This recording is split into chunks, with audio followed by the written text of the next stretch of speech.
today's lesson is 1.7, the distributive property. Our goal for today is to use the distributive property to simplify expressions. Now the distributive property is basically using multiplication. When we're trying to simplify expressions, if we look at example A right away, order of operations tells us that we should be taking care of what's inside of parentheses before we multiply the 3. The problem is x plus 8 won't add together. We don't know what x is, so we can't add it with a regular number. So what the distributive property lets us do is they let us distribute that outside number into the parentheses. What we do is we give the 3, or we multiply the 3 by each term inside that parentheses. So I take 3 times x and 3 times 8. The plus sign that was in between them stays in between them. Well, 3 times x I can just leave as 3x, and 3 times 8 I can multiply and it's 24. I can't add those two numbers together, so this is my answer. B would be the same thing. Now if you're confused by the parentheses around the -6, it's just because they want you to know that this should be multiplying -6 and not subtracting 6. Even though the -6 is behind the 4x minus 1, the process is still the same. I'm going to multiply the -6 by both terms. So I have 4x times -6. I have 1 times -6, and I have the minus sign that was in between. Well, 4 times -6 is -24x. 1 times -6 is -6. I have the minus sign in between. Remember from lesson 1.5, if we have minus a negative, it becomes plus a positive.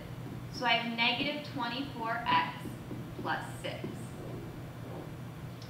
C, here we have the negative sign, right? There's no number behind that negative sign, but we still need to distribute. If you see a negative sign, there's two ways you can think about this. That negative sign could just mean the opposite of whatever is in your parentheses, so -2x minus 3. Or if you don't like that, the negative sign behind it, you can put a -1. Then you can distribute the -1 to both terms. -1 times 2x plus -1 times 3. So this would be -2x plus -3. Remember, plus and negative is the same thing as just minus. So that would be the same answer. D is the same exact thing, except it's a fraction. I'm still going to distribute the 1/3. So I have 1/3 times 6x. I have 1/3 times 12, and I have that minus in between. 1/3 times 6x would be 2x. 1/3 times 12 would be 4. So I have 2x minus 4. We also need to know how to combine like terms. We've already been talking about that a little bit, but we need to go into detail today. So this is the vocabulary that we need to know in order to combine like terms. So if you need to pause the video, go ahead and do so. Okay? Basically, a term is a number, a variable, or product of a number and one or more variables. So 5 is a term. X is a term. 2x squared y is a term. Okay? The way we tell how many terms we have is if there is a plus sign or a minus sign in between them. This is a term, this is a term, this is a term. Okay? A constant is a term with no variable. So 5 would be a constant. It doesn't have a variable with it. A coefficient is the numerical factor of a term. What that means is in this example, 2 would be the coefficient. It's the number in front of the variables. Like terms are terms with the same variable factor. What that means is if I have 6x and 7x squared, those are not like terms because the variable factor is different. They've got a different power. If I change this to 6x squared, now those are like terms.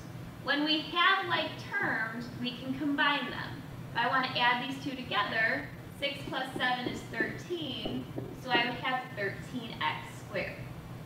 So let's look at some examples. A, I have 7x minus 5 minus 3x plus 2y plus 1. There are some like terms here. I have 7x, and that minus 3x, I need to pay attention. So always pay attention to the sign in front. Those are like terms. The 2y, there's nothing that's alike. But then I have negative 5 and positive 1. I'm going to combine my like terms. So 7x and negative 3x, or minus 3x, would be 4x. The 2y doesn't have anything to combine it with, so you just bring it down.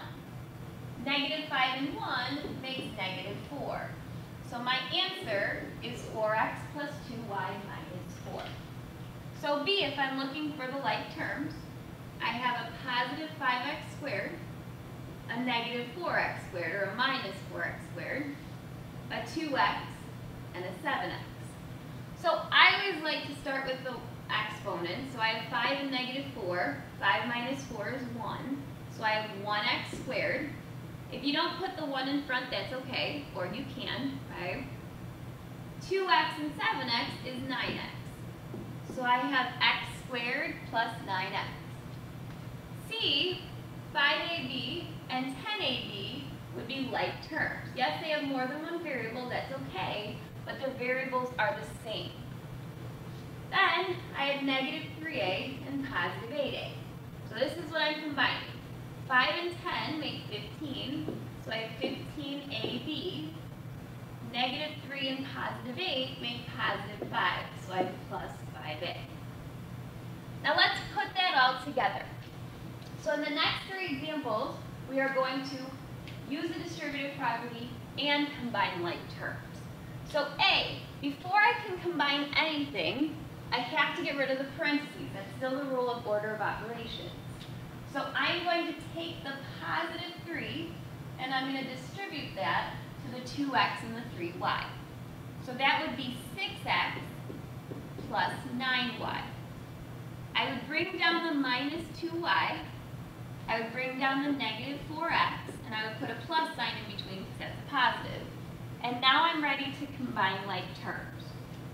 So, negative 4x and positive 6x, 9y, and negative 2y. Negative 4 and 6 make 2x. 9 minus 2 makes 7y, and it's a positive, so that's why I put a plus sign in between them.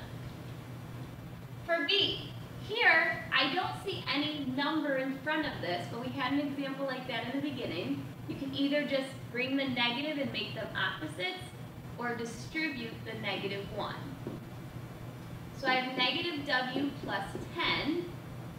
I would have minus 2w, because negative 1 times 2 is negative 2. And I would have plus 4, because negative 1 and negative 4.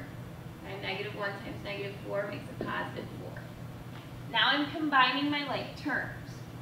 I have negative w, negative 2w, 10, and 4. Negative 1, because this is a 1 here, plus negative 2 is negative 3w, and 10 plus 4 is a positive 14. So the last one. This one we have two parentheses. We still need to get rid of both of those. So the 5 I'm going to distribute in. 5 times z is 5z. 5 times 3 is 15. And over here again, you've got the minus sign. You can think of this as a negative 1 and distribute it. So I have negative 1 times z, which is negative 1z. I have negative 1 times negative 4, which is positive 4. Well, 5z minus z would be 4z. And 15 plus 4 would be 19. Right? So these were our like terms, 5z and negative z, 15 and 4.